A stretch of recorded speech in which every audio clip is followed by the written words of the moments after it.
note de plus, bonjour frères et sœurs, dans la joie de vous retrouver, et nous avons un invité aujourd'hui qui s'appelle Pasteur Rémi Olembo, à partir de Georgia, Atlanta. Alors comment ça va, Pasteur?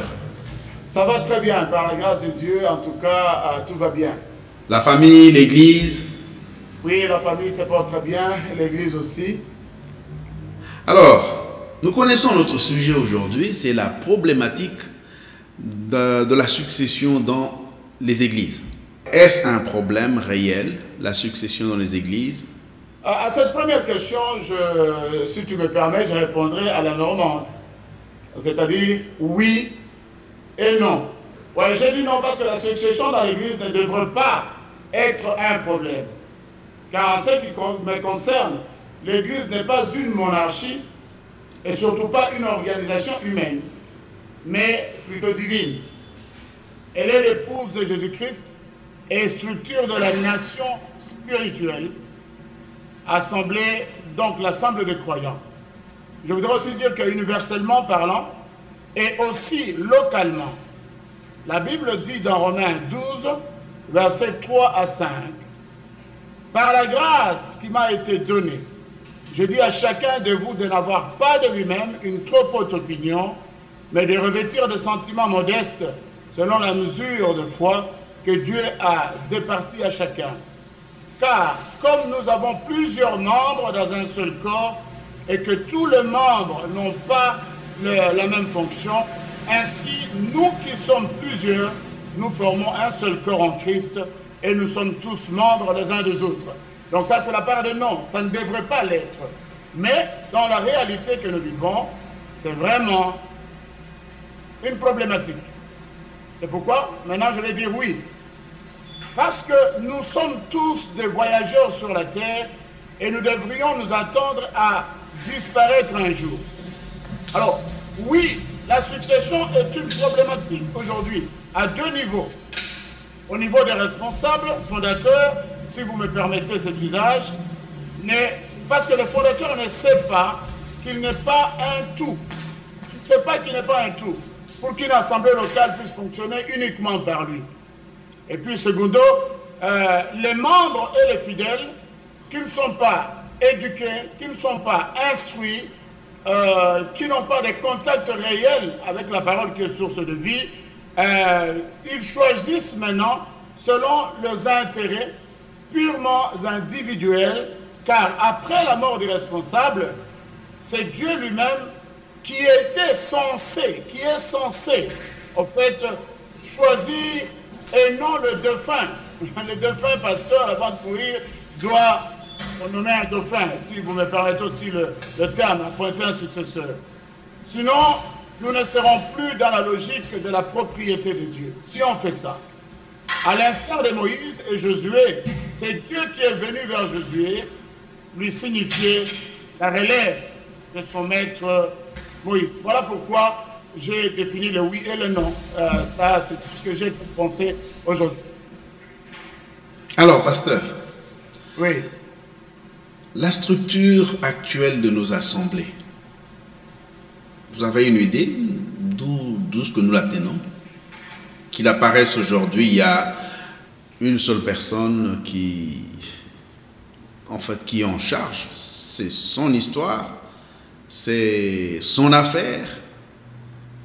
Qu'est-ce que vous en pensez? Bon, ma pensée est claire parce que j'ai été averti, j'ai aussi pensé à ça.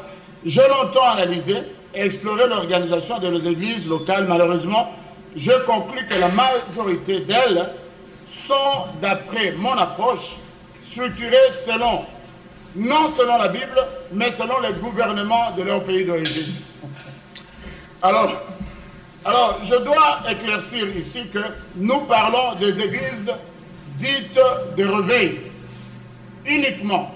Parce que les autres églises, telles que les églises catholiques et les protestants, etc., n'ont pas ce genre de problème. Selon Dieu, l'église ne peut être reconnue comme telle qu'après avoir établi les 5 ministères et la répartition des tâches à l'instar du beau-père de Moïse, parce que Moïse aussi était un peu l'exemple des gens d'aujourd'hui, des pasteurs, des serviteurs de Dieu aujourd'hui, mais c'est son beau-père, Jéthro, qui va lui montrer la bonne voie. Ah, il lui dira, je prie un verset, Exode 18, verset 17, le beau-père de Moïse lui dit, ce que tu fais n'est pas bien. Et aussi, comme les apôtres en étaient convaincus après le scandale préférentiel dans la distribution des biens parmi les veuves helléniques et hébraïques, Acte 6, 1 à 3, il dit, en ce temps-là, le nombre de disciples augmentant, les hellénistes murmuraient comme les Hébreux, contre les Hébreux, parce que leurs veuves étaient négligées dans la distribution qui se faisait chaque jour. Les 12 convoquèrent la multitude de disciples dire, il n'est pas convenable que nous laissions la parole de Dieu pour servir aux tables. C'est pourquoi, frères, choisissez parmi vous 7 hommes de qui l'on rende un bon témoignage, qui soit plein d'Esprit Saint et de sagesse, et que nous chargerons à cet emploi. Donc pour moi, la structure de nos églises aujourd'hui ne sont pas bibliques. Voilà ma réponse. Mais vous avez dit quelque chose, vous avez dit que cela dépend de nos pays d'origine. C'est quoi ça, pasteur? Oui, c'est ce que j'ai dit. Enfin, c'est par observation. Hein, par observation, j'ai vu que, en tout cas, nos églises, je parle seulement des réveils, ressemblent un peu à leur gouvernement d'origine. Comme il y a un seul chef qui commande, qui contrôle, qui dirige, voilà comment les églises se passent malheureusement. Qu'est-ce que vous proposez comme solution, pasteur? Ce que je peux proposer comme solution, c'est revenir à la base, mais aussi de ne pas exclure l'Église, les religions telles que catholiques, les protestants. Ils ont fait leur part de choses. C'est vrai, il y a des lacunes partout, mais en matière organisationnelle, il n'y a pas mieux.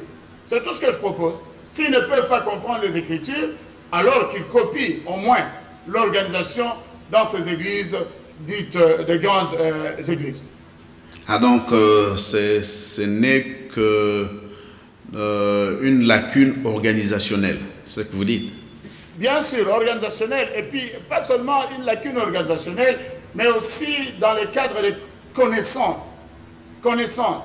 Beaucoup de gens, aujourd'hui, surtout les serviteurs de Dieu, parce que beaucoup aujourd'hui sont de serviteurs de Dieu qui se lèvent, opportunistes si je veux. Hein, ils sont opportunistes.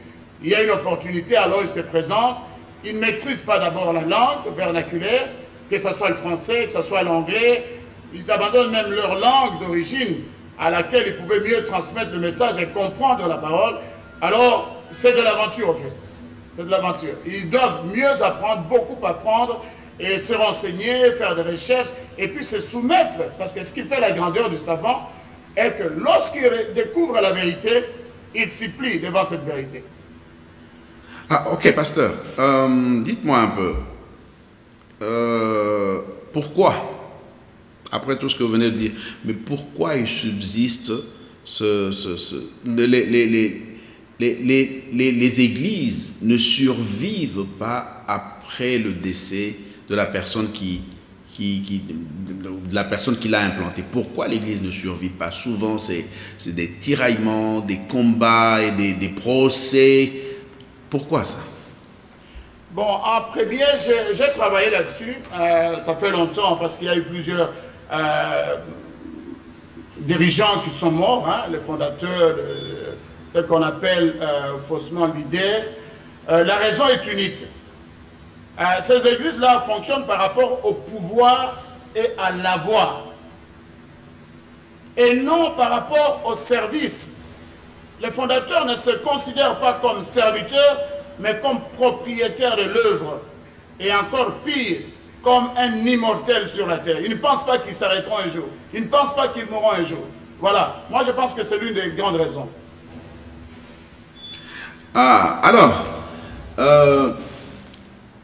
où est-ce que vous placez ça? C'est une question que nous avons l'habitude, sans qu'on vous le dise, on pose une question qui n'est pas prévue.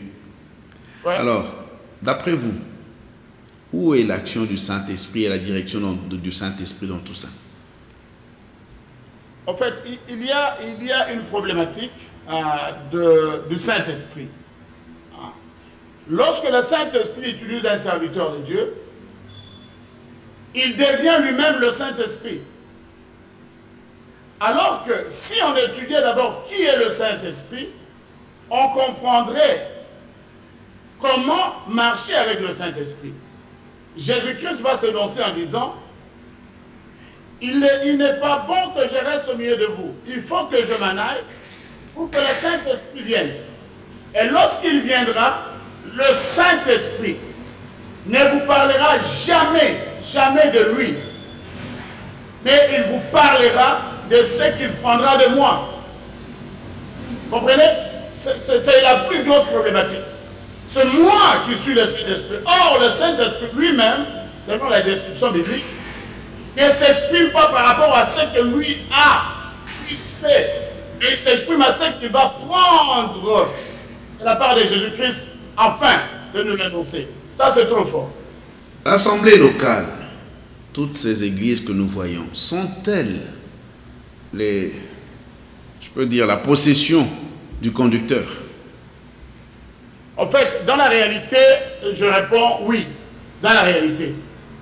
Parce que les églises, la majorité aujourd'hui, sont implantées pour que je puisse lancer mon image, je puisse montrer au monde mon image. Aussi, l'autre fois, j'étais en voyage missionnaire, j'ai remarqué que les gens disent que moi, ma vision c'est celle-ci, ma vision c'est celle-là, concernant l'église. Or, l'église n'a pas plusieurs visions, il n'a qu'une vision.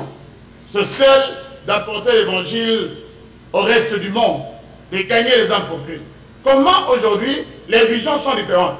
C'est lexique, ce vocabulaire, cette façon même de s'exprimer, ma vision détermine automatiquement que cette assemblée n'est pas la possession de Dieu, mais la possession de l'individu. Vous vous rendez compte de la gravité de ce que vous dites, pasteur? Non, je dis ce qui est la réalité aujourd'hui. C'est très dangereux, en fait. Hein, comme je l'avais signifié auparavant. C'est pas réalité. C'est pas réalité, non pas par la vérité. Alors, quelle est la pensée biblique à tout ce que nous voyons, à ce propos, tout ce désordre, toutes ces choses qui maintenant poussent les gens à se rétracter, à se retirer de ce que nous appelons communément les églises de réveil? Aujourd'hui, peu de serviteurs de Dieu respectent la Bible comme une autorité spirituelle. Mais respectent leurs sentiments, leurs impulsions, leurs pensées, même parfois je ne sais pas, leurs directives. La Bible n'est plus une autorité aujourd'hui dans l'Église. Ça, c'est le plus grand problème. Alors que ça devrait l'être. Ok, je vais dire d'abord une chose très très intéressante. Deux passages bibliques vont essayer de corroborer la pensée que je voudrais énoncer ou que j'avais énoncée auparavant. Ok, Jésus dira à Pierre, tu es Pierre et sur cette pierre, je bâtirai mon église. Alors un pasteur qui n'est pas formé, un pasteur qui ne s'est pas confié au Saint-Esprit, va penser que tu es Pierre, sur toi Pierre, donc la même personne, c'est toi qui seras l'église. Alors que dans les textes originaux, ce n'est pas comme ça. Jésus s'exprimait comme ça. Tu es Képhas, ça veut dire la pierre. Et sur ce lithos, ça veut dire le rocher qui est Jésus-Christ lui-même, je bâtirai mon église. La pierre a la nature du rocher. Parce que la pierre, c'est une partie du rocher, mais n'est pas le rocher. C'est là la problématique dans l'interprétation. Je vais lire un passage. Et moi, je te dis que tu es pierre, et sur cette pierre, je bâtirai mon église, et que les portes de ce jour de mort ne prévaudront point contre elle. Jésus va bien s'énoncer, je bâtirai mon église. C'est l'église de Jésus-Christ et non l'église de Pierre. Voilà, ça c'est une partie. Alors, il y a aussi, c'est déjà la troisième fois que je vais aussi parler de l'autre part, pour comprendre, parce que j'ai pris deux passages. C'est le passage où Jésus va rencontrer Pierre en train de pécher. Hein, pas pécher, de commettre un péché, mais en train de faire la pêche. Et Jésus va l'appeler, il va lui poser trois fois la question, m'aimes-tu? La première fois, il va dire, aujourd'hui, parce que tu m'as demandé de préparer, je constate une chose. Je vais lire tel que c'est écrit. Et moi, je te dis, bon, ça c'est la partie de Pierre, c'était déjà la 3e fois que Jésus se montrait à ses disciples depuis qu'il était ressuscité des morts. Là, je suis en train de lire Jean 21, 14 à 17. Après qu'ils eurent mangé, Jésus dit à Simon-Pierre, « Simon, fils de Jonas, m'aimes-tu plus que ne m'aime ceci ?» Il lui répondit, « Oui, Seigneur, tu sais que je t'aime. » Jésus va lui dire, la première recommandation, « Paie mes agneaux. » Ça, c'est la première. Il va revenir en charge après qu'ils eurent mangé. Jésus dit à Pierre, « Simon, fils de Jonas, m'aimes-tu plus que ne m'aime ceci ?» Il lui répondit, « Oui, Seigneur, tu sais que je t'aime. » Écoute, Jésus va dire, « Paie mes agneaux. Mes agneaux. » Non, ça, c'est mes brebis. La 2e fois. Et la 3e fois, Jésus va aussi dire, « M'aimes-tu plus que ne m'aime ceci ?» Il va dire, « Paie mes brebis. » Jésus va utiliser le terme « agneau » avant. Et puis 2 fois brebis. Agneau, ça veut dire un agneau qui n'a pas de maître. Donc, gagner les âmes, est-ce que tu peux les gagner à mon nom? Oui. Deuxièmement, est-ce que tu peux les perdre parce que c'est moi qui serai leur maître? Il va dire oui. 3e fois, est-ce que tu peux les perdre parce que c'est moi le maître? Il va dire oui. Vous comprenez? Donc, en ce fait, nous pouvons dire que les serviteurs de Dieu aujourd'hui, une bonne majorité, on n'est pas des juges, mais nous faisons des critiques objectives pour dire que beaucoup se sont éloignés de l'acte. Vous préparez votre succession? Je ne peux pas préparer ma succession, parce que je ne savais ni même pas que je servirais Dieu un jour. Comme Dieu m'a pris de nulle part, il prendra aussi les successeurs de nulle part, comme il a fait avec Moïse. Moïse n'a pas préparé des successeurs. Il était la personne censée faire entrer les enfants d'Israël dans la terre promise. Donc, selon le plan de Dieu, il n'y avait pas de Josué. Mais ce qui est arrivé devrait arriver. Moïse a été écarté du champ par la mort et Josué était le choix de Dieu et non la prévision de Moïse. Voilà tout ce que je peux dire. Alors, pasteur, vous convenez avec moi que nos assemblées aujourd'hui, et je le dis en vous regardant droit dans les yeux, oui. Ce que nous constatons, la plupart sont conduites par les hommes et non par Dieu. Vous êtes d'accord avec moi? On peut se servir de l'Esprit de Dieu pour conduire un peuple au nom de Dieu, mais la vérité se cache dans le cœur de celui qui le dirige. Si nous parlons de la réalité, je dirais oui. Aujourd'hui, nous conduisons les brebis de Dieu selon nous et non selon Dieu. Voilà ma réponse. Très heureux de vous avoir et je pense que nous reverrons, puisque le sujet est très vaste. Nous donnons cette tâche-là d'essayer d'éclairer la lanterne de beaucoup de ceux qui ont l'amour du Seigneur et l'amour de son œuvre et qui préparent sans cesse son retour. Merci beaucoup, pasteur. Je vous remercie, pasteur Martin. Je remercie aussi Télévis de m'avoir donné ce cadre afin de m'adresser, ou du moins de m'exprimer selon ce que le Seigneur avait déposé dans mon cœur. Merci beaucoup. Frères et sœurs, merci une fois de plus. Nous avons été heureux de vous servir au travers de cette émission Une heure de plus, à ajouter quelque chose à votre connaissance. À la prochaine. Ciao, ciao. Que Dieu vous bénisse.